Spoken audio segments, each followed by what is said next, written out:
ছাত্ৰ-ছাত্ৰীসকল, আজি তোমালোকৰ মাজলৈ মই অনুৰূপ শব্দ কাক বোলে লৈ আহিছোঁ।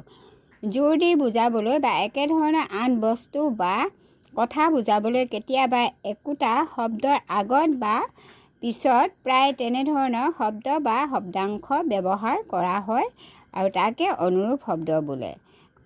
কি কৰিবলৈ? জোৰ দি বুজাবলৈ বা একেধৰণৰ আন বস্তু বা কথা বুজাবলৈ কেতিয়াবা একোটা শব্দ আগতো ব্যৱহাৰ হ'ব পাৰে বা পাছতো। ঠিক আছে, যেনে ইনাই বিনাই। ইনাই ক'লে আমি তাৰপাছত কি বিনাই লিখোঁ, তেতিয়াহে অৰ্থটো সম্পূৰ্ণ হয়। ছোৱালীজনী ইনাই বিনাই কান্দিছে। আমি যদি কওঁ ছোৱালীজনী ইনাই কান্দিছে বুলি ক'লে অৰ্থ ওলাব জানো? নোলায়। ঠিক আছে, কিতাপ চিতাপ। মই কিতাপ চিতাপ নপঢ়োঁ।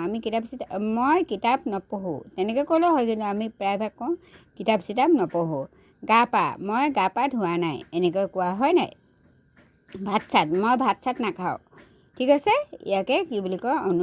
অনুৰূপ শব্দ বোলে। এইটো খুব কমন কুৱেশ্যন, তোমালোকে ভালদৰে চাবা।